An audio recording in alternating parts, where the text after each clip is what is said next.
የፊት ለፊት ጸጉራችሁ እየሳሳ እየተነቃቀለ ወደ ውስጥ እየገባ ወይም እየሸሸ ከሆነ ለማሳደግ የተለያዩ ሙከራዎችን ብታደርጉ ለውጥን ለማየት ካልቻላችሁ የዛሬው ቪዲዮ ለእናንተ ነው። ሰላም እንዴት ናችሁ? በዛሬው ቪዲዮ ብዙዎቻችን ያስቸገረን የፊት ለፊት ጸጉር ወይም የግንባር ጸጉርና ቤቢ ሄር ተብሎ የሚጠራው መነቃቀል፣ መሳሳትና መመለጥ ለምን እንደሚከሰት ምክንያቶቹን እንዲሁም የበለጠ አስፈላጊ የሆነውን እንዴት ወደ ነበረበት መመለስ እንችላለን የሚለው በዝርዝር እናያለን። የፊት ለፊት ጸጉር መመለጥ ማለት በግንባር ዙሪያ ብሎም ወደ መሃል አናት ያለ ጸጉር መሰባበርና መነቃቀል ነው። ከመላው ጭንቅላት ጸጉር ስስና ደካማ የሆነው የጸጉር ክፍል በመሆኑ በቀላሉ በኬሚካልና በውጥረት እንዲሁም በሌሎች ምክንያቶች ጉዳት ይደርስበታል። ለዚህም ነው የተሻለ እንክብካቤና ጥንቃቄ የሚያስፈልገው። የፊት ለፊት ጸጉር መሸሽ ዋና ምክንያቶች። የፊት ለፊት ጸጉር መመለጥ በዘር የሚመጣ ብቻ አይደለም።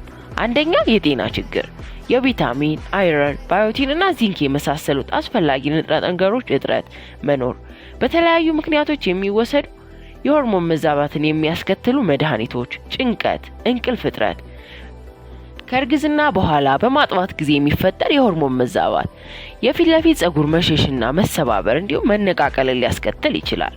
ሁለተኛ በአያያዝ ወይም በእንክብካቤ ምክንያት የሚከሰት ከሌሎቹ በተለየ በእኛ በሴቶች ላይ ብዙ ጊዜ የፊት ለፊት ጸጉር መሸሽ የሚከሰተው በዚህኛው ምክንያት ነው። የፊት ለፊት ጸጉራችን የነበረበት እንዲመለስና እንዲያድግ የምንፈልግ ከሆነ በመጀመሪያ ለምን እንደተከሰተ ወይም ምክንያቱን ማወቅ አለብን። እንደነገርኳችሁ ከሁሉም የጸጉር ክፍል ስስና ጠንካራ ያልሆነው የጸጉር ክፍል የፊት ለፊት ጸጉር ነው። በተጨማሪም ከሁሉም ቀድሞ የሚገኝ የጸጉራችን ክፍል በመሆኑ ለጉዳት ቅርብና ቀድሞ ተጋላጭ ነው። ወደ ዋናና ዝርዝር ምክንያቶቹ እንሄድ። አንደኛ በኬሚካል ምክንያት የሚፈጠር ጸጉር ቀለም፣ ሪላክሰር፣ ፐርም የምንጠቀም ከሆነ በውስጣቸው በሚይዙት ኬሚካል ምክንያት ጸጉር እየሳሳና እየተነቃቀለ እንዲሄድ ምክንያት ሊሆኑ ይችላሉ። በተለይ የፊት ለፊት ጸጉር ለዚህ ተጋላጭ ነው። ሁለተኛ እሳት ጸጉርን ብዙ ጊዜ በእሳት ስታይል የምናደርግ ከሆነ ጸጉራችን ለጉዳት የሚጋለጥ ቢሆንም እንኳን የፊት ለፊት ጸጉር ከሁሉም የበለጠ ተጋላጭ በመሆን እየተነቃቀለና እየተጎዳ ይመጣል።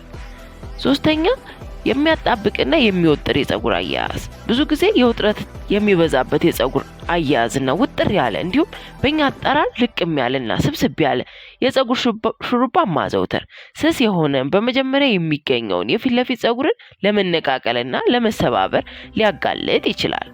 አራተኛ አልኮል ይዘት ያላቸውን የጸጉር መለጠፊያና ስታይል ማድረጊያዎችን መጠቀም። ለፊት ለፊት ጸጉር ወይም ቤቢ ሄርን ለማሳመር የምንጠቀማቸው ጀሎች የአልኮል ይዘት ካላቸው የፊት ጸጉርን ደካማ እንዲሆንና እንዲነቃቀል ምክንያት ሊሆኑ ይችላሉ። አምስተኛ ጠባብ የሆኑ የጸጉር ማበጠሪያዎችን መጠቀም። አጠቃላይ የጸጉር ጤንነትንና ጥንካሬን ለማስተካከል የጸጉር ማበጠሪያ አመራረጥ ትኩረትን የሚፈልግ ነው። በተለይም በጉዳት ቅርብ የሆነውን የፊት ለፊት ጸጉር በጠባብ ማበጠሪያ ማበጠር በቀላሉ እንዲነቃቀል ያደርጋል። ስድስተኛ ሻርፕና ሻሽን ማዘውተር። የፊት ለፊት ጸጉርን በሻሽ ወይም በሻርፕ አጥብቀን የምናስር ከሆነ በሚፈጠረው ፍትጊያና ሙቀት ምክንያት የቤቢ ሄርን ደካማ እንዲሆንና በቀላሉ እንዲነቃቀል ምክንያት ሊሆን ይችላል። ሰባተኛ በምኝታ ጊዜ ጥንቃቄ አለማድረግ። በምኝታ ጊዜ ጸጉርን እንዳይጎዳ ጥንቃቄ ካላደረግን በምኝታ ወቅት በሚኖር ፍትጊያ የፊት ለፊት ጸጉር እንዲሰባበርና እንዲነቃቀል ምክንያት ሊሆን ይችላል። ስምንተኛ ቅባትን በትክክል አለመምረጥ። የፊት ለፊት ጸጉር መሸሽን ወይ ደግሞ መመለጥን ከተከሰተ በኋላ ያሳድጋሉ የተባሉ ቅባቶችን ሁሉ መቀባት ከጥቅሙ ይልቅ ጉዳቱ የሚያመዝን ሊሆን ይችላል። በተለይም የጸጉር ፕሮሰሳችን ጋር የማይስማሙ ቅባቶችን መጠቀም የጸጉር መነቃቀልንና መሳሳትን ሊያስከትል ይችላል። መፍትሄዎቹ የፊት ለፊት ጸጉር ተመልሶ እንዲያድግ ማድረግ ያሉብን ነገሮች። አንደኛ መነሻ ምክንያቱን ማወቅ። ብዙ ጊዜ ምክንያቱን የምናውቀው ችግር መፍትሄው አስቸጋሪ ይሆናል። ስለዚህ ከዘረዘርናቸው ውስጥም ቢሆን ሌላ ዋነኛው ምክንያት ለመከሰቱ ምክንያት የሆነውን ነገር መለየት ያስፈልጋል። ሁለተኛ ቅባትና የራስ ቆዳ ጤንነት።